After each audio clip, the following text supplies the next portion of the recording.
Bueno, ahora sí empezamos. Disculpen que estaba en mi oficina con la puerta abierta. Esto es el seminario en Libertad Educativa. Empezamos, es el primer seminario del año. Bueno, la mayoría de ustedes me conocen. Soy Andrea Rosablosky, soy el rector de UCEMA y el director ejecutivo del Friedman Hayek Center for the Study of a Free Society. Y hago de chairman de este seminario conjuntamente con Nancy Regino, que es la chairwoman, que nos vamos a ir turnando a lo largo del año para cumplir este rol. Les cuento un poquito. eh, ay, no sé si Nancy, ¿me están viendo a mí? O sea, Sí, porque yo veo una imagen del águila en la mitad de la pantalla, por eso estoy no, medio. pero estamos viendo usted. Ahora sí. Ok, entonces está todo ok. Listo.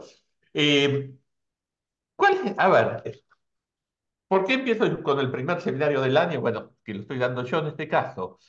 Eh, la idea es un poquito esta. Hasta hace un tiempo, hablar de vouchers educativos, en la Argentina era un tabú.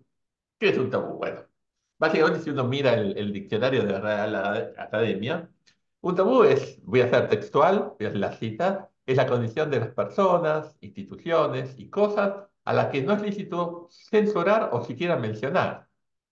Es decir, deriva bueno, de una palabra del polinesio, que es lo prohibido. Obviamente eso impone un montón de limitaciones al hacer, a la libertad, pero también dificulta que nosotros podamos hablar del tema, tener acceso a información correcta o a información relevante. Hablar de vouchers educativos en la Argentina ha sido un tabú siempre, hasta unos meses atrás, cuando el hoy presidente Javier Milei lo sacó en época de la campaña y el tema, bueno, se empezó a discutir, bueno, bastante agresivamente por quien no está a favor, pero existe a partir de entonces. Es más, después, hará un mes, poco más, en un evento en Santa Cruz, el presidente lo mencionó como una posibilidad. Quedó como una reforma de segunda o tercera generación, como él lo denomina, pero el punto es que hoy se habla de vouchers educativos como nunca antes, y eso da un espacio, y por eso este seminario a lo largo de todo este año va a tratar básicamente de libertad educativa, pues los vouchers son un tipo el más clásico, ¿no? De instrumento para potenciar la libertad de los padres de decidir sobre la educación de sus hijos, pero hay muchos otros. Y hay otros muchos contenidos de lo que es libertad educativa, como puede ser la libertad de currículum. Así decidí yo hoy dar este primer seminario, un poco para abrir el tema, y ya les voy contando que va a haber un seminario por mes, por lo menos, va a haber uno o dos, pero con certeza no menos de uno, y a lo largo del año, para que tengan una foto, y todos van a ser sobre la misma temática. El 3 de abril nos va a acompañar Adrián Rabier, el 10 de abril el doctor Alberto Venegas Lichijo, el 9 de mayo Gabriel Zanotti, el 5 de junio Martín Kraus, el 3 de julio Agustín Echevarne, el 31 de julio Mauricio Vázquez, el 28 de agosto Eduardo Fernández Viña y el 18 de septiembre Walter Castro. Seguramente va a haber algunos más, pero la idea es que todos, muchos de ustedes conocen a la gran mayoría, me imagino, de los expositores, es que vamos a llevar una misma línea que tratar el tema de distintas ópticas, justamente para ponerlo en el debate público, por así decirlo, ayudar a que esté en el debate público. Yo vengo escribiendo sobre este tema desde el año 2010 en los diarios, en distintos medios, y en tantas conferencias como puedo, y hoy por hoy existe por primera vez una chance de que se pueda pasar de la discusión, bueno, a tratar de instrumentarlo por ahí en alguna provincia o en alguna forma eh, que sean necesarios. Un ejemplo, hoy salieron, entre ayer y hoy salieron notas en casi todos los diarios respecto, bueno, al hecho que muchos chicos que van a colegios pagos son pobres. El 30% según bueno, un estudio. Y muchos de estos papás no van a poder seguir pagando las cuotas, eso es obvio. Bueno, publiqué hace no más de una semana una nota al respecto, dado la crisis económica, y surge como una posibilidad, bueno, ¿cómo ayudarlos? Un voucher, para este caso en particular, sería una forma de ayudarlos. A lo que voy es que el voucher va mucho más allá del concepto original que propuso Milton Friedman. Hecha esta introducción, les cuento cómo va a ser un poquito este seminario. La idea del seminario de hoy, que yo voy a tratar de no extenderme demasiado, voy a intentar hasta la 1, 1:15, presentar algunas ideas. Básicamente, dado que es el primer seminario de esta serie, que va a ir a lo largo de todo el año en esta temática, recordar algunos conceptos de qué es la libertad educativa, qué son los vouchers, motivarlo un poco a través de, fundamentalmente, de citas de otros países, de otras experiencias, y después abrimos un espacio para preguntas, que siempre es la parte más productiva, creo la más interesante. Y como siempre, la idea es tratar de terminar alrededor de las 13:30 o un poquito más, pero no pasarnos. Ok. ¿Y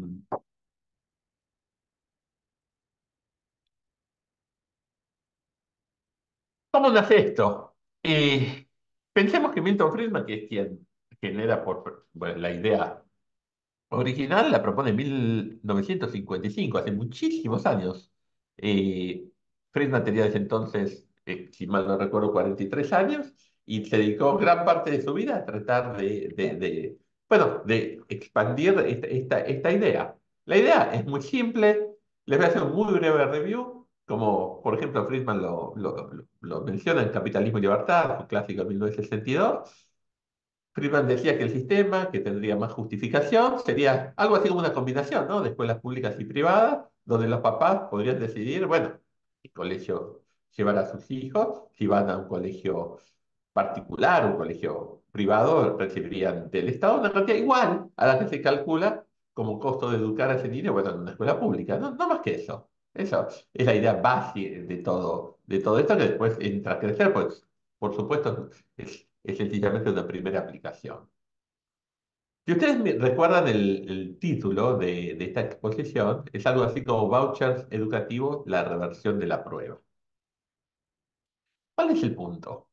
A lo largo de todos estos años, algo que sucede siempre es con gente que no está de acuerdo con esto, pero lo interesante es que en general si estamos hablando de políticos, mandan a sus hijos a colegios privados y no están de acuerdo con que el resto de la sociedad tengamos esa posibilidad. Es algo muy, muy, muy curioso, muy típicamente argentino me parece. Pero bueno, eh, la reversión de la prueba, lo que siempre se pide es, bueno, mostrar que esto funciona en otras latitudes. Y por más que se puede entrar a mostrar casos puntuales en Estado, en el caso de Estados Unidos, o podemos charlar de Suecia, o aún de Chile, que tiene tan mala prensa, no es el caso. Porque, ¿por qué habría que probar que un mecanismo en financiar la demanda y no la oferta de servicios educativos este, funciona mejor que el statu quo? Y no al revés. Y al fin y al cabo, ¿qué es más natural? El ejercicio de la libertad, que los padres decidan qué es lo mejor para sus hijos, de la misma forma que deciden, no sé, su médico, su alimentación y tantas otras cosas, en lugar del Estado o viceversa. Lo natural es la libertad. Entonces, ¿por qué hay que probar que la libertad funciona? Es un absurdo. Uno probablemente podría encontrar una respuesta en aquel libro clásico de Fromm, ¿no? Del miedo a la libertad.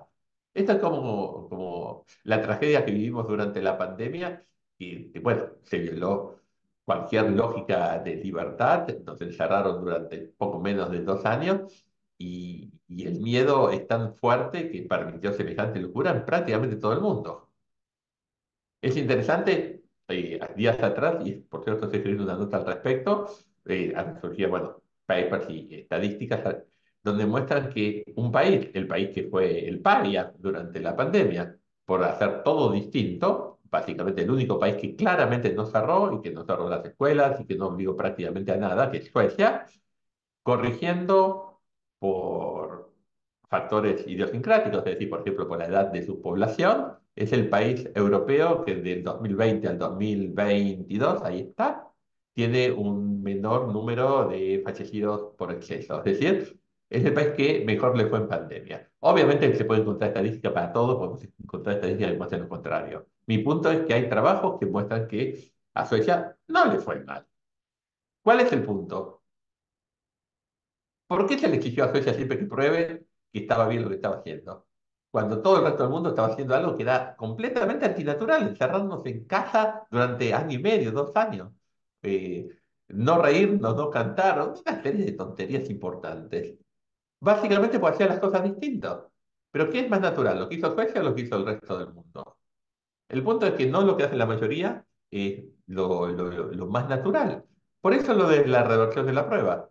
A mí me tienen que probar por qué un sistema de voucher, de derechos educativos o cualquier forma de libertad educativa, puede ser charter school o podemos hablar de muchas, me tienen que probar por qué eso es peor. No tengo que mostrar yo por qué eso es mejor. Porque lo lógico sería la libertad. El tema es que no quiero utilizar palabras propias hoy de la política argentina, pero el sistema político y, bueno, todo el sistema está tan enquistado que hay muchos intereses en juego y cambiar, sin ir más lejos, los sindicatos docentes en ningún lugar del mundo apoyarían este tipo de propuestas. Pero bueno, avanzo un poquito, como digo, para motivar. Eso es todo. Todo lo que quiero es motivar un poco la factibilidad de lo que estamos hablando, no más de esto. Voy a viajar a través del tiempo y de países. Voy a comentarle de algún pensador muchos años atrás. Algunos de ustedes me habrán escuchado con algunas de estas citas. Voy a hablar de alguna evidencia de los Estados Unidos. Voy a hablar de alguna evidencia de Uruguay. Le voy a contar un cuento para motivarlos y terminar. Y a ti voy a llegar y después abrimos el espacio para, bueno, para preguntas, para discutir, que es lo más interesante nuevamente. Ok, por ejemplo, 1849, Frédéric Bastiat, un pensador francés clásico, que en un libro, un texto que se denomina ¿Qué es el dinero? Parece que dice que no tiene nada que ver con esto, nos decía, y cito, la necesidad más urgente no es que el Estado deba enseñar, sino que el Estado debe permitir la educación. Y aclaraba, todos los monopolios son detestables, pero el peor de todos es el monopolio estatal de la educación. Esto es Frederic Bastiat en 1849. Me acerco un montón en el tiempo, voy eh, básicamente hasta el año 1995, 150 años más tarde, casi. Una entrevista le realizan a Steve Jobs en el Instituto Smithsoniano y él opina sobre educación. Steve Jobs, un genio de, bueno, de nuestros días, ¿no? Y decía Steve Jobs, al monopolista no tiene por qué importarle prestar un buen servicio. Eso es sin duda lo que el sistema de educación pública es en la actualidad. Más aún, agregaba Steve Jobs.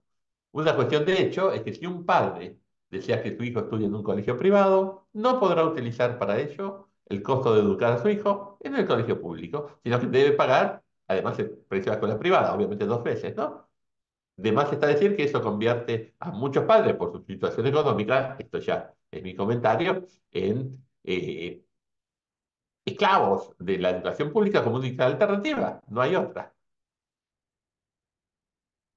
Avanza un poquito, bueno, yo la entrevista es muy larga, pero la cierra diciendo, yo creo firmemente que si el país entrega a cada padre un voucher por el costo de educar a su hijo en el sistema público, el cual solamente podría ser utilizado en la escuela acreditada, varias cosas sucederían. Y empieza a contarlas diciendo que usted podría encontrar, leo textual, pues muy, hasta divertido, graduados universitarios muy idealistas, llenos de energía, quienes en lugar de iniciar una empresa en Silicon Valley, habrían de iniciar una escuela.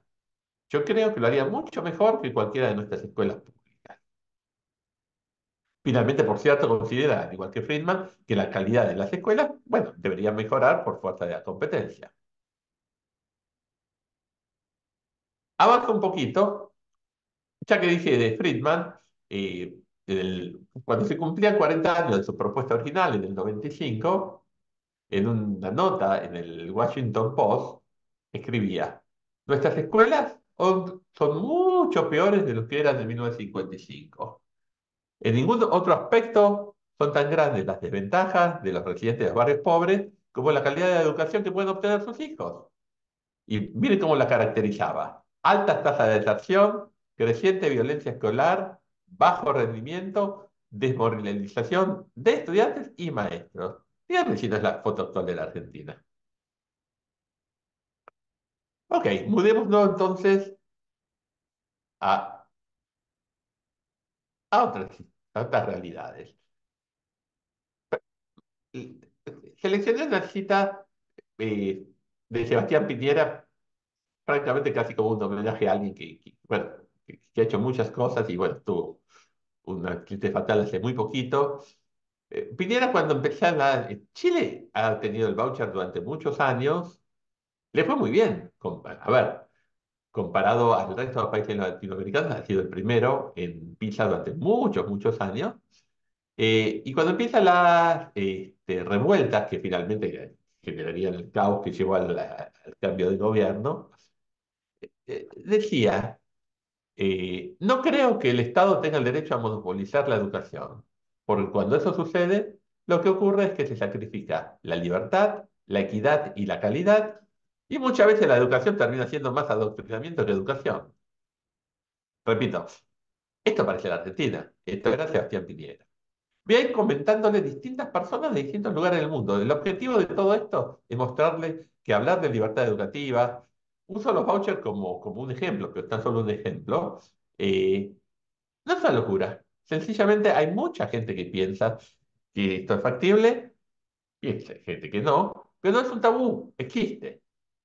Vamos al caso de Per Unckel, que es el ministro de Educación de Suecia entre el año 91 y 94, que gestó la reforma del sistema sueco, que es el país del mundo que tiene mayor libertad educativa junto a Holanda. Y es interesante, vuelvo al punto, que Suecia es el mismo país, recuerden, que frente al COVID tomó una posición totalmente distinta.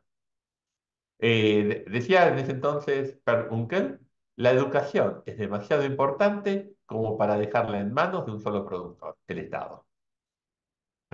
Creo que no veo mucha diferencia entre lo que decía Piñera y lo que decía Per Unckel. Avanza un poquito más y siguiendo hablando de Suecia, ya hace varios años, hace 20 años, Vargas Llosa, ¿no? El premio Nobel de Literatura, se preguntaba en una nota, y leo textualmente. ¿Cuántos de los lectores de este artículo saben que en Suecia funciona desde hace años y con absoluto éxito el sistema de vouchers escolares para estimular la competencia entre colegios y permitir a los padres de familia una mayor libertad de elección de los planteles donde quieren estudiar sus hijos? Y agregaba Rayosa, yo por lo menos lo ignoraba. Antes en Suecia, uno pertenecía obligatoriamente a la escuela de su barrio. Ahora decide libremente dónde quiere educarse, si en instituciones públicas o privadas, con o sin fines de lucro. ¿Y el Estado qué hace? Se limita a proporcionarle un voucher con el que pagará por los servicios. Y termina diciendo Vargas Llosa, la multiplicación de colegios privados no ha empobrecido a las instituciones públicas. Por el contrario, la competencia a que ahora se ven sometidas la ha dinamizado y ha sido un incentivo para su modernización. Otro, digamos, me parece comentario interesante. Paso ahora a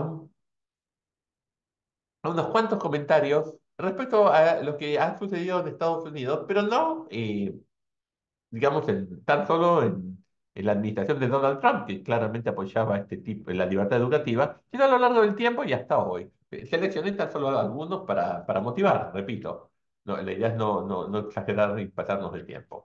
Vamos a 1985, está Reagan en el gobierno, y en ese entonces su secretario de Educación, William Bennett, opina de un fracaso. Él trata a Reagan de pasar legislación a favor de libertad educativa, de vouchers, 5 veces durante su gestión y fracasa. Sencillamente los demócratas siempre lo rechazaron.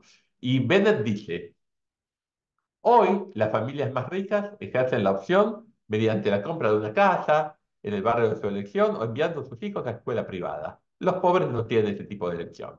Básicamente lo que está diciendo es que en los Estados Unidos, si uno va a un colegio público, tiene que ir al colegio público del lugar de residencia. Es decir, la posibilidad es o me mudo o pago un colegio privado y por supuesto los pobres no tenían esa posibilidad. Avanzo en el tiempo, salteo bastante y voy hasta el año 2012. En ese entonces, que es cuando Obama va a ser electo presidente, quien pierde es Mitt Romney, el candidato republicano, que como casi todos los republicanos apoyan la idea de libertad educativa. Decía entonces Romney, Voy a ampliar las opciones de los padres de una manera sin precedentes. Voy a dar a los padres de cada estudiante, de familias de bajos ingresos o con necesidades especiales, la oportunidad de elegir a qué escuela concurrirá su hijo. Por primera vez en la historia de los fondos federales, por supuesto, los fondos federales para la educación estarán vinculados a los estudiantes, no a las escuelas, por lo que los padres podrán enviar a sus hijos a una escuela pública o a una escuela privada. Clarísimo. Y termina diciendo, era un discurso de campaña, aquí en América todo niño merece una oportunidad. No deberían tenerla tan solo unos pocos afortunados. La posibilidad de elegir para cada padre significa una oportunidad para cada niño. Avanzo, vamos al año 2015, por ejemplo. Es la elección en la cual, bueno, Trump va a ser electo presidente. Eh, Estoy salteando. Bueno, quiero poner una o dos citas, eso es todo. Bueno, Jeb Bush. Bush fue candidato, fue uno de los tantos candidatos republicanos que pierden en la interna del Partido Republicano con Trump. Decía, ¿cómo puede ser que los padres que deciden sobre cada aspecto de la vida de sus hijos deben delegar a burócratas gubernamentales la crítica decisión respecto a qué escuela los habrán de enviar? Este hecho ha creado un monopolio estatal en la educación, en el cual se rechaza la rendición de cuentas a los padres, se considera la innovación como una amenaza y se da prioridad a la estabilidad laboral de los docentes sobre el aprendizaje de los niños. Francamente parece la Argentina. Y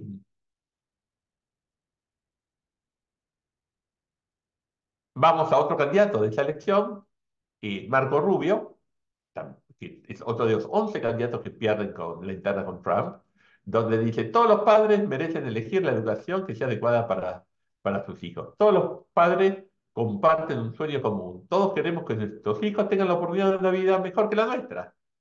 Esto ha impulsado el progreso de nuestra nación. Es el sueño americano. Para dar a los niños la oportunidad, cada padre debe tener el derecho de elegir el ambiente de aprendizaje que mejor se adapte a las necesidades únicas de su hijo. En la educación debe haber uniformidad de oportunidades, no uniformidad educativa. Clarísimo. Seguimos avanzando. En esa misma elección es electo Donald Trump, quien expresaba, como su presidente voy a ser el mayor promotor del derecho de los padres a elegir la escuela a la cual concurran sus hijos. Quiero que cada uno de los niños de familias humildes, que está hoy atrapado en una escuela que falla en proveer educación de calidad, tenga la libertad, el derecho civil de asistir a la escuela de su elección. Avanza un poquito más. Eh, Trump es electo y elige como secretaria de Educación a Betsy DeVos, que es una muy fuerte defensora de todo lo que es school choice.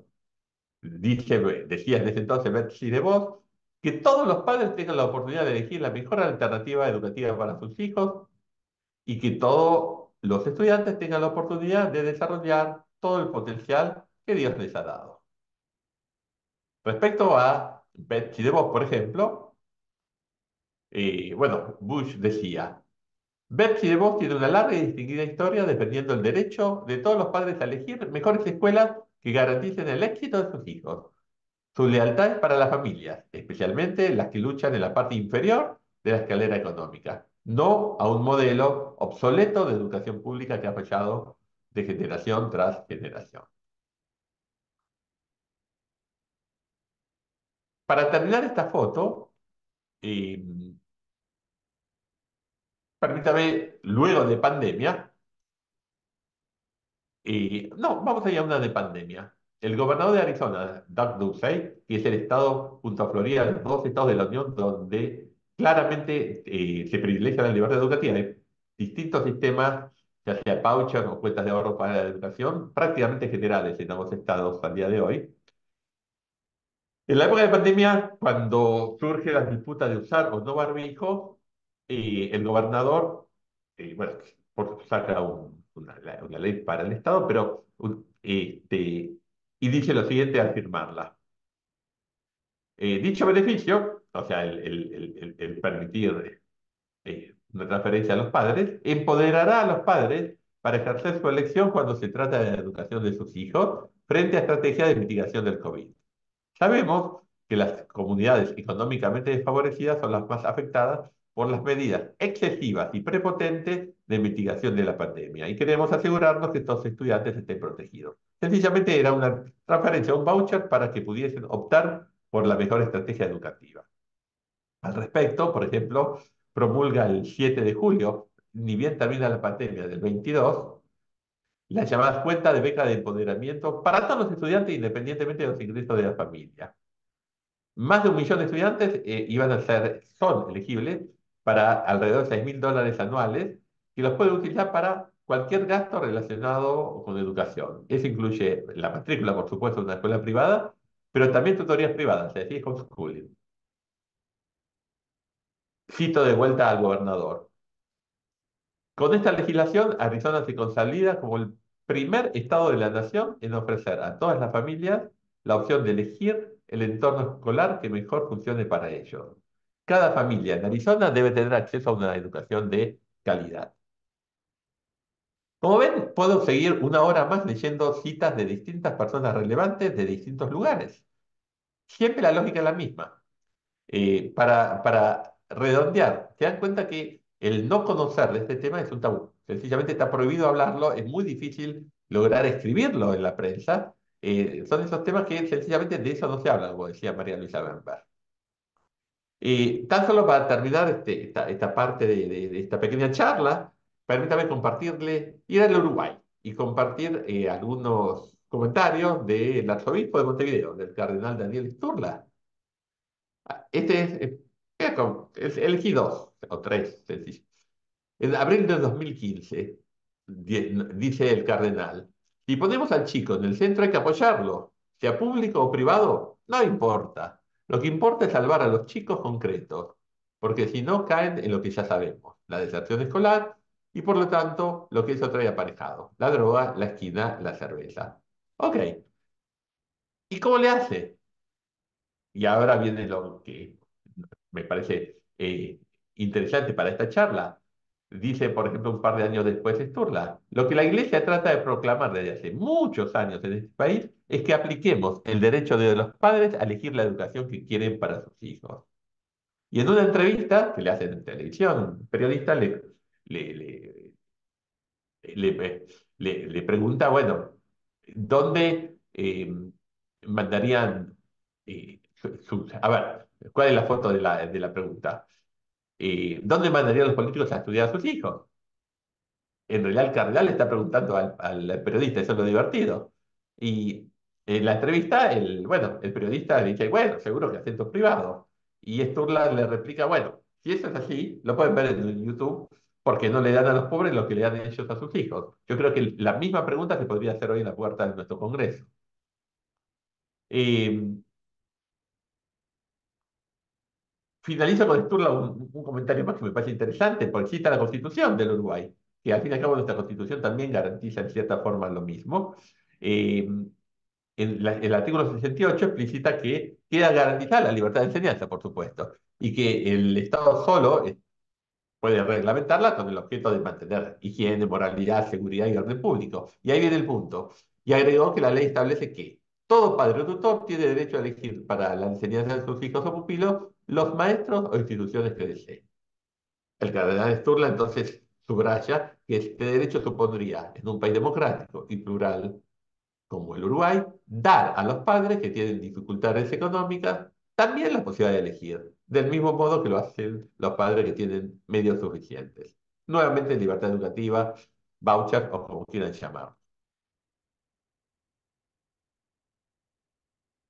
Para terminar esta parte, o sea, de la exposición y abrir, bueno, un espacio para preguntas, que como le digo, que a mí me parece que siempre es lo más interesante, les voy a contar un cuento que muchas veces en exposiciones como esta, que de apertura de un ciclo que motiva lo que habrá de venir, me parece oportuno.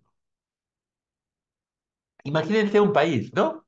Un país como la Argentina, donde los ciudadanos siempre se sentían orgullosos de la amplia disponibilidad de educación para todos y del rol jugado para ello, por supuesto, por la educación pública. La vieja foto de la Argentina de los 60, de los 70, donde, por ejemplo, yo estudié y muchos de ustedes habrán estudiado. Imagínense que en los últimos años su realidad educativa se ha visto empañada. Los padres se quejan de la disminución de la calidad de educación que reciben sus hijos. Muchos están aún más preocupados por los peligros para su integridad física en los colegios. Los maestros se quejan de que la atmósfera en la que están obligados a enseñar a menudo no es propicia para el aprendizaje. Es más, un número creciente aún teme por su seguridad incluso dentro del aula. Nadie sostiene que las escuelas estén dando a los niños las herramientas que necesitan para desarrollarse en la vida. Me gusta mucho la foto porque, francamente, para mí representa nuestra realidad. Imagínense que el país no escatima recursos para nada en educación. Argentina no lo hace, 6% es muy razonable para un país como la Argentina. Pero que a la vez el número de alumnos en las escuelas públicas decrece. Y vuelvo a insistir, esto lo pueden encontrar en los diarios de hoy, la cantidad de chicos pobres que están yendo a instituciones privadas. Es la nota del día. Tanto como la calidad de la educación que reciben. Eso lo vemos en cualquier examen estandarizado. Esto surge del rendimiento en exámenes estandarizados asociables a las evaluaciones PISA o Aprender, ¿no? Es claro que entonces el input en educación en aquel país aumentó, pero el output disminuyó. Me parece nuevamente que es la foto de nuestro país. Avanza un poquito. Imagínense ahora que en algunas regiones la calidad de las escuelas varía considerablemente, siendo sobresaliente en barrios privilegiados de algunas ciudades e increíblemente en zonas humildes. Aquellos ciudadanos cuyas posibilidades económicas les permiten elegir dónde vivir, por supuesto, pueden hacerlo en base a la calidad de las escuelas públicas de la región. O también más vale pagar escuelas privadas, pero en ese caso estarían pagando dos veces por la educación de sus hijos. Una en impuestos para solventar el sistema de educación pública, otra en la cuota del colegio de elegido. Por otra parte, aquellos que viven en zonas más humildes pueden pagar por la educación de sus hijos solo a costa de grandes privaciones. Sin embargo, un número sorprendentemente alto elige hacerlo enviando a sus hijos a escuelas religiosas. Insisto, lean la nota de ayer, ya sea en Clarín o en Infobae, ambas están muy bien, que están reportando exactamente esto. La tragedia de este país es que en un sistema educativo diseñado para dar a todos igualdad de oportunidades, en la práctica se exacerbó la estratificación de la sociedad, la brecha. Ok, lo curioso es que este país existió, este país es Estados Unidos, y esta descripción es textual del 1970 del libro Libertad de elegir de Friedman. Esto que les acabo de leer está escrito por Milton Friedman en su clásico Libertad de elegir como el motivador de la propuesta de libertad educativa, de vouchers o similares. Yo creo que esta es una descripción increíblemente adecuada de nuestra realidad. O sea, sencillamente, esa es la foto de la Argentina de hoy. Por eso me parece que para ir cerrando esta charla era apropiado. En síntesis, a ver, para empezar, un sistema donde se esté financiando la oferta y no perdón, la demanda y no la oferta educativa no va contra el concepto de educación obligatoria. Es claro que los chicos tienen derecho a estudiar, el Estado la obligación de asegurarse que eso suceda y los padres tienen que no oponerse a ello. Por ende, no tiene nada que ver, lo único que estamos hablando es cómo financiar esa educación, cómo es el modo más justo, porque acá no estamos hablando de eficiencia económica siquiera, sino de justicia. Es claro que favorecería la igualdad de oportunidades. Sin duda va a haber siempre, alguien podrá decir, y a mí me parece razonable, que va a haber problemas de segregación, sí, pero menos que en la actualidad, estoy seguro. No tengo la menor duda. Y el permitir a los papás nuevas opciones, no se puede decir que uno esté en contra de la educación pública, nada que ver, sino que la fortalecería. Es claro que al haber más competencia en cualquier ámbito de la vida se fortalece el tema que estamos tratando. Sencillamente estamos diciendo que padres que tengan valores distintos o que quieran decidir en base a las aptitudes, los gustos o aún los intereses de los hijos, pueden hacerlo. Y quienes decidan seguir en el colegio público donde están, también puedan hacerlo. O sea, ¿qué tiene de malo la libertad? Es muy interesante el tema. Ah, por cuestionar la lógica de libertad educativa, a mí me parece extremadamente interesante porque no resiste ningún análisis. Es cuestionar directamente la libertad. Y hoy que en la Argentina está naciendo un baño de libertad, aparentemente, y ojalá así sea, es el tiempo para plantear en educación este tipo de reformas. Nadie, a ver, nadie me puede decir a mí que alguien puede estar peor por tener la posibilidad de elegir. Es imposible. Si le pregunto a un papá de niños en edad escolar si prefiere el actual sistema, ¿no? De educación pública gratuita, o recibir un subsidio que le permita elegir la escuela que desee enviar a su hijo, ya sea pública, privada, religiosa, laica, lo que sea, la respuesta tiene que ser obvia, dado que ninguna familia estaría obligado a nada. Podría seguir haciendo lo mismo que está haciendo hoy. Y si quiere hacer algo distinto, también podría hacerlo. Ese es el punto. Le estamos dando a familias que por sus restricciones económicas tienen menos posibilidades, más posibilidades. Y esto claramente los favorece y no perjudica a nadie. Para terminar, es claro que esto ya no es un tabú, pero tiene la peor prensa del mundo. Cada vez que surge el tema, uno ve en cualquier medio que se buscan todos los argumentos posibles en su contra y a nivel político escuchar los discursos por ejemplo, de nuestros representantes en el Congreso sobre este tipo de temáticas, en general, voy a usar una palabra no académica, es un horror, un horror. La pregunta es, yo alguna vez debería hacerlo, que siempre hago la misma propuesta de esta charla. Me gustaría hacer una estadística respecto a todas estas personas, por ejemplo, legisladores o personas que tienen altos cargos políticos, ¿dónde han enviado a estudiar a sus hijos? Si a escuelas públicas o privadas. Yo les apuesto que la gran mayoría los envió a escuelas privadas. Entonces, la pregunta es, y bueno, ¿y por qué entonces estamos privando al resto de los ciudadanos de tener los mismos derechos? Yo no lo entiendo. Ya sé que es la foto para mí de la Argentina, pero para ser justo, y con esto sí termino, esto ya lo planteaba Milton Friedman, me parece justo terminar como empecé, con Friedman, en 1975 en el New York Times Magazine, y decía textual, yo culpo a las personas bien intencionadas que envían a sus hijos a escuelas privadas e imparten cátedra a las clases inferiores sobre la responsabilidad de enviar sus niños a escuelas estatales en defensa de la educación pública. Me parece fantástica la cita. Bueno, hasta aquí llego. Muchas gracias. Y abrimos un espacio para preguntas. Muchas gracias. Primero, si se me permite, un par de indicaciones. Quiero decirles a todos que ya desde la semana que viene este seminario va a estar colgado en la página de YouTube del SEMA, así que si alguno llegó más tarde y se perdió el principio o quiere volver a verlo o quiero recomendarlo, ya va a estar directamente en la página de YouTube del SEMA. Segundo, recuerden que pueden ingresar todas las preguntas que quieran en el apartado de preguntas y respuestas de este Zoom, así ya las vamos charlando con el doctor Zablocki mientras les dejamos tomar agua que hablo un rato. Ahora sí, si está listo, vamos a las Cuando lo preguntas. quieras. Perfecto.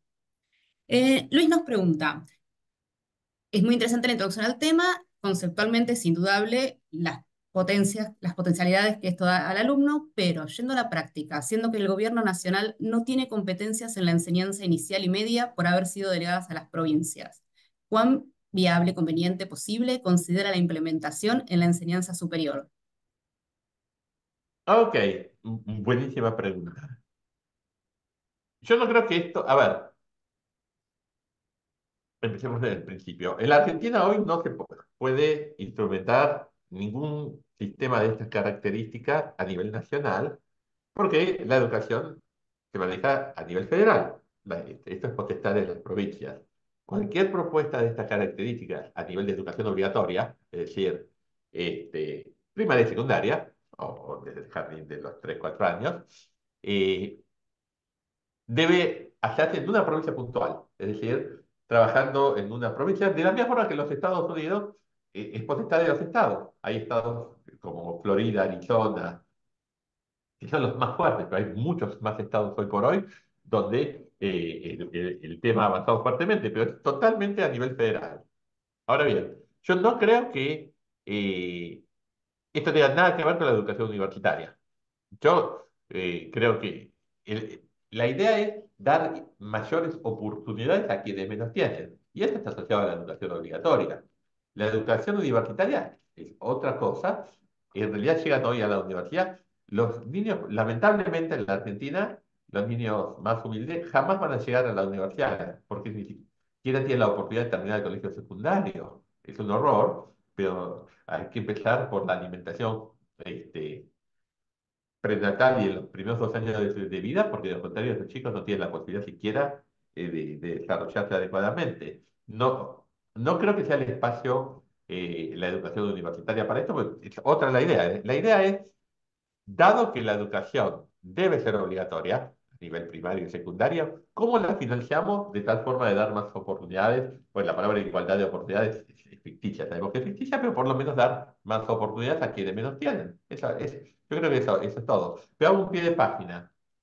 No necesariamente esto tiene que estar pensado porque eso es muy grande, como lo estamos charlando. Vuelvo al punto de hoy. Hoy tenemos una realidad. Hay alrededor, si mal no recuerdo, un 30% de chicos pobres que van a colegios privados. Es un número altísimo en lo que salió en los diarios. Por ahí me estoy equivocando el número, pero es un número significativo. En la crisis económica que estamos viviendo, es claro que muchas de estas familias que hacen increíbles esfuerzos para que sus hijos vayan a colegio privado, ¿por qué? Seguramente para empezar, para que tengan clase, porque todos los paros docentes en general son colegios privados religiosos que deben ser colegios adivinos, deben ser colegios más económicos. Pero así todo, estoy seguro que va a haber una migración hacia colegios públicos muy grande. Bueno, se pueden dar vouchers puntualmente durante esta crisis económica a estas familias que claramente están haciendo un esfuerzo inmenso para la educación de sus hijos para que puedan seguir dándole esa educación que han elegido. Ahí tenemos un hecho puntual que sí puede hacer el Estado federal. No hace falta la intervención de las provincias para enfrentar el problema puntual que hoy está viviendo la Argentina. Pongo ese ejemplo para poner un ejemplo. Me sumo a esto de tal vez un ejemplo puntual que tal vez debería tener alguna otra idea. Nos preguntan a algunos de los integrantes el caso de las escuelas rurales, que tal vez por el número de los alumnos que puedan llegar ahí, en una cuestión simplemente monetaria, tal vez no sería rentable. ¿Cómo se Tal podría cual. implementar allí? No, tal cual. A ver, a ver. Está buenísima la pregunta y uso el caso de Suecia. Suecia tiene sistema, es el país que tiene un sistema parecido a los vouchers, claramente. Los chicos, las familias, en la práctica pueden elegir el colegio y hacia ahí va el dinero. Pero en el Polo Norte no hay escuelas privadas, son todas públicas, porque no da el mercado, no ve el tamaño del mercado. Más vale que esto se puede realizar donde la magnitud del mercado permite que convivan escuelas. Hay zonas donde claramente no hay chance para que, salvo que esté subvencionada, existan escuelas privadas, porque no tiene magnitud de mercado. Vamos a una escuela rural en la mitad, no sé, de la Patagonia, no hay magnitud. Entonces ahí o es una escuela subvencionada por parte del Estado o es una escuela del Estado. Esto básicamente está pensado para grandes ciudades, donde hay espacio para la competencia, como en cualquier mercado. Pronto sería una cuestión de pueden convivir distintos modos, siempre teniendo en cuenta la educación que sea obligatoria. Perfecto. Otra pregunta. Exactamente, la Sí. educación debe ser obligatoria, los chicos tienen derecho a estudiar y los padres están obligados a cumplir con ese derecho de la misma forma que un papá no puede no alimentar al chico, que esté preso. Debería ser igual con la educación. Años atrás, si un padre no enviaba al colegio al chico, lo detenían. Es más, es una anécdota. En Alemania era 3 años o 4 años, en el aeropuerto de Hamburgo se detuvo a familias un par de días antes de un fin de semana largo porque se iban de viaje y hacía faltar al colegio a los chicos. Y les pusieron una multa porque es ilegal hacer faltar al colegio a los chicos. Estoy poniendo un caso extremo, a ser alemán, digamos, es fantástico, pero es real. No. Y sí, todos sabemos que hay una falta de control que tal vez debería también existir en ese momento y tal vez una de las debilidades que tendrían que ver con los vouchers es después cómo es que se puede asegurar, teniendo en cuenta tal vez la corrupción que existe en otras áreas, para que realmente sea usado como corresponde, pero no es un tema Ah, no, que eso es tal vez simple. es... No, esa es simple. Oye, y esa pregunta es totalmente válida. A ver, puedo poner muchos ejemplos. he propuesto ya hace mucho algo que llamo educar, plagiando a Mastercard a cualquier tarjeta de crédito. Si uno le asigna a la familia una tarjeta de crédito, una tarjeta con un valor mensual que nada más lo puede pasar por el postnet de una institución autorizada o para un gasto específico autorizado, listo.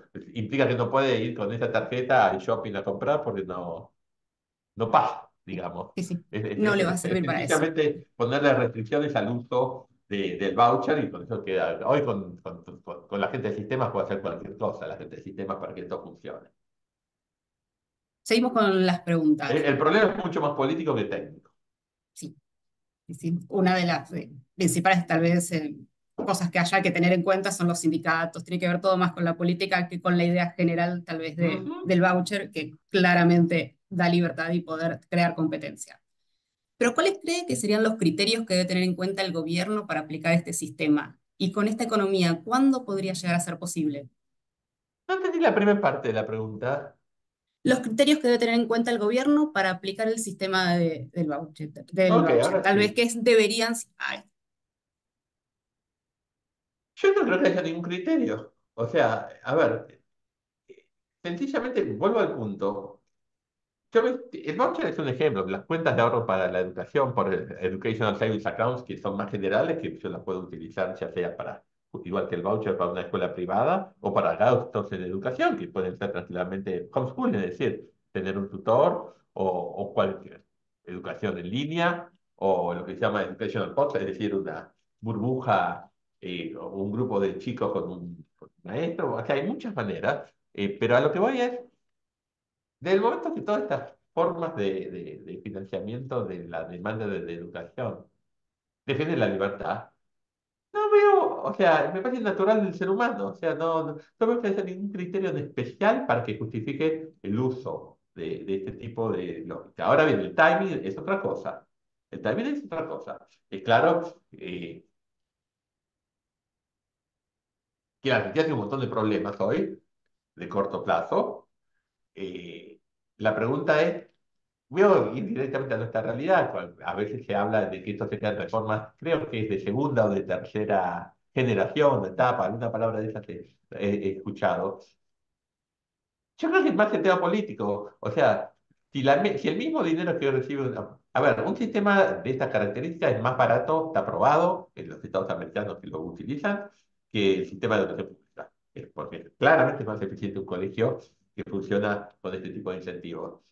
Por lo cual, hoy se podría convencer a un gobernador que le conviene políticamente diferenciarse del resto y se le genera un incentivo, de esa forma se podría hacer pasado mañana. Hay una frase famosa, a ver si la tengo por aquí, que acá está, de un premio Nobel, James Buchanan, que es premio Nobel de Economía, que dice, si buscamos reformar la política económica, es una aplicación de la frase que voy a usar, debemos cambiar las reglas bajo las cuales actúan los agentes o representantes políticos. Los economistas, es decir, nosotros, de una vez y por todas, debemos cesar y desistir de proferir consejos a los inexistentes déspotas benevolentes. La oración es fantástica, Buchanan fue una mente brillante, que lo que está diciendo es que esta política es un equilibrio político y esto, o sea, esto no es un tema de consejos, sino de incentivos. El político es una persona que maximiza su utilidad, igual que vos, igual que yo, y como cualquiera de las personas que está en esta audiencia. Este, si algún político descubre que tiene los incentivos adecuados, puede ser un gran apoyo popular por cambiar el sistema. Y eso está creciendo. Lo que pasó en pandemia es inolvidable, o sea, fue una cosa atroz. Lo que hicieron los sindicatos docentes en pandemia fue una cosa atroz. O sea, si no fuese por las agrupaciones de padres, básicamente de madres, las clases acá hubiesen seguido cerradas las escuelas mucho más tiempo. Y hay un espacio, yo creo que se está generando un espacio que nunca lo hubo antes. Si va a poder ser un equilibrio que esto surja naturalmente, yo no lo sé, pero que algún gobernador podría descubrir que es bueno llevar para adelante una reforma de estas características, podría ser pasado mañana, porque al fin y al cabo no le va a salir más caro. Con esto de hacerlo tal vez una provincia, ¿es algo que se podría implementar este sistema sin la aprobación directa de la nación o tiene que pasar primero por esa aprobación? No, no tiene que pasar por la nación, esto es totalmente a nivel... Es más, en la Argentina pasa algo curioso. El pobre ministro de Educación, secretario en este caso de Educación, no tiene ningún rol prácticamente formal, más allá que en el sistema universitario. La educación es totalmente a nivel provincial, desde a través de la Ley Nacional de Educación. O sea, la educación es potestad de las provincias. El Estado no tiene rol más allá de acordar, charlar, pero no tiene rol ni con la fijación de salarios, como se peleó en la paritaria o se está peleando, ni con lo que, bueno, el tipo de educación que dan las provincias. Entonces es algo que podría ser factible. Totalmente. Pero a nivel Eh, provincial, no a nivel nacional. no. Seguimos con otras preguntas que tienen más con la implementación del voucher. Por ejemplo, respecto a las escuelas privadas, ¿cuáles serían los riesgos de esta incorporación? No entiendo la pregunta. ¿En qué sentido riesgo? A ver, le iba a preguntar tal vez a la persona si podía poner algo A más, ver, pero nos pone asistente anónimo, pero tal vez si es un riesgo, no, mejoraría la competencia, con lo cual debería mejorar su nivel. por supuesto, o sea, cualquier sistema, vuelvo al punto, más allá de voucher, cualquier sistema que permita que haya más competencia tiene que mejorar el nivel de todos. Es así, en cualquier ámbito de la vida. Eh, no me imagino de qué riesgo sí mismo estamos hablando. Claramente las malas escuelas tenderían a desaparecer o tendrían que modificar, bueno, lo que están haciendo mal. Y de vuelta, a ver, yo no recomendaría esto. Esto no va a arreglar la educación argentina. Estoy seguro que no. O sea, es demasiado grande el problema, pero esto va a contribuir, creo que sí. Yo no recomendaría esto en Finlandia, un lugar donde funciona todo muy bien, pero en un lugar donde los colegios están infiltrados ideológicamente, donde los sindicatos tienen el poder absurdo que tienen, que básicamente fijan muchas veces hasta las currículas, donde los chicos en Santa Cruz no tuvieron clases más de 100 días, no me acuerdo ya qué año, y después no fueron al colegio básicamente durante 2 años que estuvieron encerrados. O sea, es una locura. O sea, la Argentina alguna vez fue imagen de Latinoamérica como el país más avanzado de la época de Sarmiento y Thomas Mann. Pero hoy la imagen es falsa. Tenemos un déficit de capital humano grosero. Yo creo que hay que cambiar el sistema porque el sistema como está no funciona y mejorarlo son los mismos participantes que llevaron a este caos. Entonces, prefiero darle la potestad a los padres. Creo que tienen, ¿quién más que los padres? ¿Quién tiene más interés que los padres? ¿Y cómo se definirían los montos a financiar con el voucher? Por Ah, no, eso es ejemplo, fácil, de vuelta. Eso sería exactamente el monto de educar a un niño en el distrito puntual donde está. Es distinto educar a un niño, hoy sale, no sé, X pesos de la Ciudad de Buenos Aires, X pesos de La Pampa, X pesos en Santa Cruz, que son valores distintos. El valor en cada lugar es el valor de educar a un niño en ese lugar. Eso sería, pero no necesariamente siquiera tiene que ser el total. En el caso de las cuentas de ahorro para la educación, en Arizona o en Florida, dan un porcentaje del valor que vale educar al niño en la escuela pública, no el 100%. perfecto. Y de allí podría haber una diferencia, por ejemplo, con ese voucher, hacia pagar la diferencia con lo de otra escuela, y de esa manera se va manejando la Exactamente, competencia. exactamente. Ujú. Entonces no tienen que pagar una cuota entera como se hace en este momento, sino tal vez esa diferencia. ¿Y qué pasaría con el resto de las escuelas, por ejemplo, los que ya están subvencionadas? ¿Mantendrían esta subvención o se haría directamente por estos vouchers? Sacando claramente las rurales donde no hay una competencia ni una posibilidad de hacerlo. A ver, con frecuencia nunca lo pensé. Si fuese un sistema hablando mientras pensamos, ¿no? Pensando en voz alta, no habría razón para que haya escuelas subvencionadas, porque estamos subvencionando a los padres. Entonces, ¿para qué subvencionar? Volvemos al punto. En lugar de darle el dinero a las escuelas, a una a la subvencionada, démoselo a los padres y que los padres elijan esa escuela subvencionada. Van a elegir la misma escuela subvencionada, pues ya están pagando. Así que es obvio. Pero lógicamente sería, no hay motivo para que haya escuelas subvencionadas si estamos subvencionando a los padres. Es una lógica distinta. Le estamos dando explícitamente el poder a los padres de decidir qué hacer para la educación de sus hijos. Y está probado que aún los padres, a ver, hay estudios que muestran con escuelas charter, es decir, escuelas que son financiadas por el gobierno, en los Estados Unidos estoy hablando, pero que tienen planes de estudios propios a través de ONGs, ¿no? Que las administran, y aún padres en barrios complicados en los Estados Unidos, muchas veces traficantes, aún criminales, buscan llevar a sus hijos a ese tipo de colegios. A los papás les interesan sus hijos, en promedio. Como siempre, algunos seguro que no, es la vida, pero en promedio sí. Justo tomando esta idea que salió naturalmente, pero tenemos una pregunta que tiene que ver con esto que dice, actualmente en la educación los maestros hacen como que enseñan, los alumnos hacen como que aprenden, las autoridades hacen como que supervisan y los padres hacen como que les importa.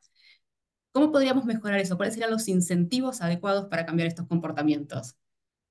No sé, pero de todos la foto me encantó. Yo creo que aún darwinianamente lo más probable es que a los papás les importe, les importe. En general, a los papás les importan sus hijos. En general, me parece algo, es hasta darwiniano. Eh, Vuelvo al punto, por donde lo busquemos. Sin ir más lejos, lo que está pasando ahora con las familias muy pobres que van a colegios privados. Están gastando una parte muy importante de sus ingresos para mandar a sus chicos a colegios privados. Este tema de ayer y de hoy en los diarios. 30% de los chicos que van a colegios privados son pobres. Es realmente impactante. Y en el 2001 pasó exactamente lo mismo. Cuando viene la crisis del 2001, muchos chicos que iban a colegios privados primero bajaron a colegios privados más baratos y después se fueron a la educación pública. Bueno, ahora obviamente esto va a ser más fuerte, pero si las familias invierten tanta plata en colegios privados, porque es pagar dos veces, aparte están pagando con impuestos, es que les importan sus hijos. Es obvio. A ver, en general a los papás les importan más sus hijos que a un burócrata del Estado que no conoce al niño. Me parece natural.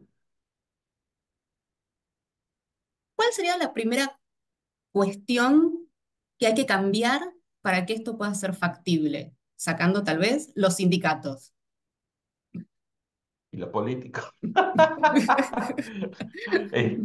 Porque claro, es el sistema. O sea, a ver, estamos pidiéndole a los beneficiados de un sistema que terminen con un sistema, básicamente. Y eso es muy complicado. Los buenos maestros saldrían beneficiados, porque claramente los colegios tendrían que pelearse por los mejores maestros, ganarían más dinero. Pero claro, hoy por hoy, la mayoría de los maestros, no la mayoría, pero hay muchos maestros que ni siquiera están frente al aula. Hay provincias que tienen 7 alumnos en promedio, 7 alumnos por maestro. Por eso tienen los problemas económicos que tienen, pues tienen suplente, el suplente, el suplente, el suplente. O sea, eso no podría pasar, sencillamente no pasaría. O sea, más allá de ser éticamente correcto, porque se está privilegiando la libertad, desde el punto de vista económico, estoy seguro que sería mucho más eficiente el sistema. No hago énfasis en eso, pues no me parece que sea el punto central, realmente, sino la igualdad de oportunidades. Pero claramente, lo que hoy vive la Argentina es una locura.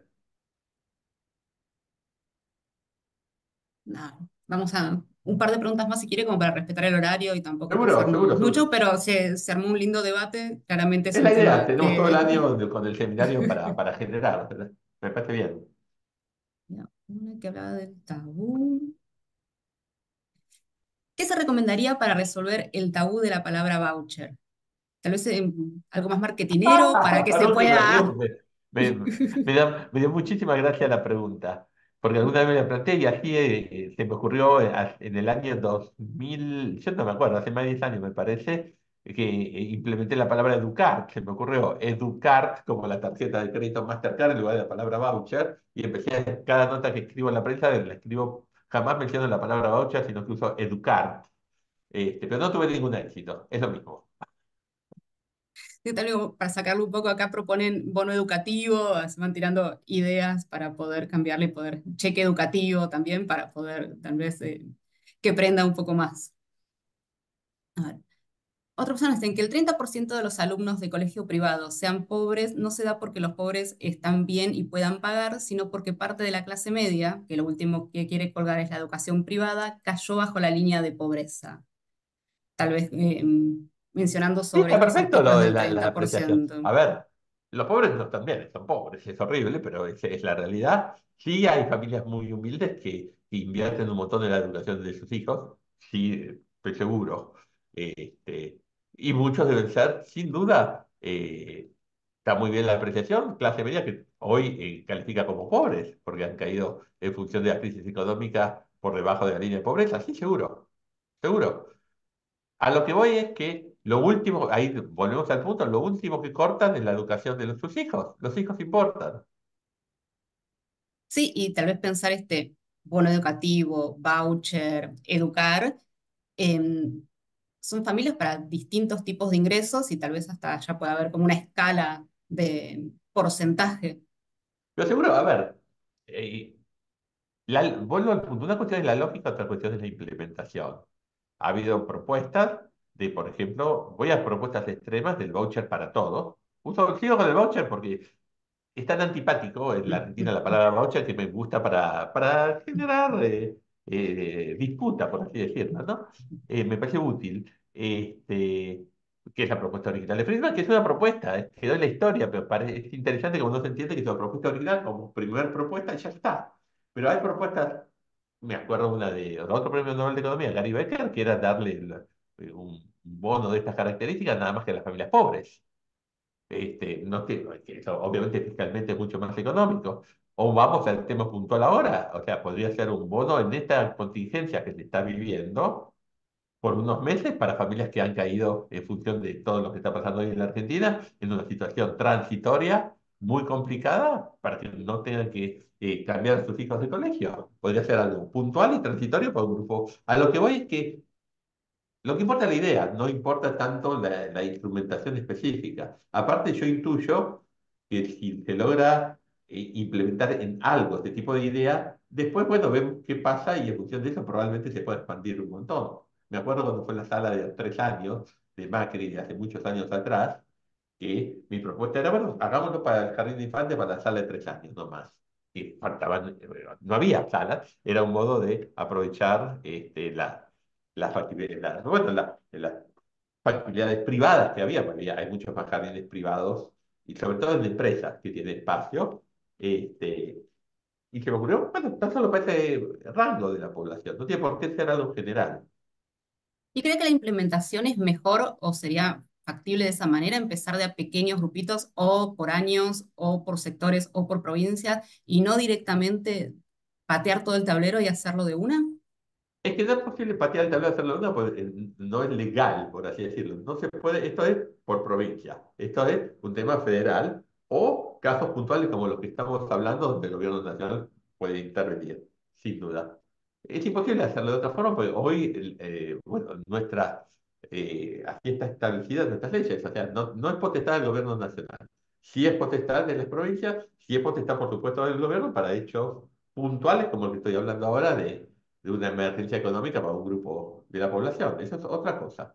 Y sería una muy buena excusa para mostrar eventualmente que el sistema puede funcionar. Yo creo que es perfecto. Hoy por hoy, yo, a ver, sin tomar una posición de apoyo o de oposición al gobierno actual, a pesar que claramente deseo que vaya bien y tengo la mejor de las expectativas, me encanta que por supuesto defiendan los principios de la libertad y creo que esta historia de reforma de segunda generación o tercera para la educación, todo empieza en la educación, como decía Sarmiento, todos los problemas son problemas de educación. Y es una señal muy fuerte lanzar algún tipo de reforma que privilegie la libertad en el terreno educativo dentro del marco global de lo que es hoy la realidad argentina, me parece a mí. Perfecto. Vamos con una pregunta más. Perdón, yo me emocioné. Usted dígame si quiere ir Dale, vamos sacando. y Vamos cerramos. con esta. Creo no comprender las diferencias y relaciones entre la educación pública actual, que por lo que entiendo intenta o busca el alcance a las poblaciones más complejas o económicamente complicadas, como el voucher aplica o puede funcionar para este sector. Ese sector que no puede pagar el esfuerzo extra para ir a la privada, con suerte solo ir a la que le toca. ¿Cómo darle la responsabilidad a esos padres? Creo que ahí está más la pregunta, la responsabilidad de poder elegir. ¿Por qué no? Si tiene la responsabilidad también de qué comen los chicos o a qué, no sé, quiénes son sus amigos o a qué médico van si es que pueden elegir o cualquier otra actividad de los chicos. O sea, por ser pobres no los descalifica. Sencillamente son pobres. Ojalá nadie fuese pobre. El hecho de una persona no tener posibilidades económicas no hace que sea peor padre que una persona que sea más rica. Yo parto del supuesto que a todos los papás les interesan sus hijos, cosa que no es cierto. Estoy seguro que hay un porcentaje que no, pero ese porcentaje es indistinguible de ricos y pobres. No veo por qué habría de ser distinto. Por ende, no veo por qué alguien, un chico. A ver, mi punto es, no puede ser que donde hayas nacido influya fuertemente en tu vida futura, ya sé que lo es, pero tratemos de que no sea tanto. Y creo que un sistema de estas características puede ayudar a que no lo sea tanto. ¿Beneficia a Perfecto. todos? No. ¿Va a haber un montón de injusticias? Sí. Menos que las actuales, estoy seguro. Perfecto. Bueno, muchas gracias por la charla. Gracias a ustedes, gracias Nancy, gracias a todos ustedes. Y el próximo seminario es entonces, a ver, lo tengo por Es el acá, 3 de abril con el con doctor Adrián Rabián. Rabián, que vamos a seguir claramente con esta temática con Adrián. Muchas gracias y nos vemos de aquí a un par de semanas. Muchas gracias y los esperamos a todos. Adiós.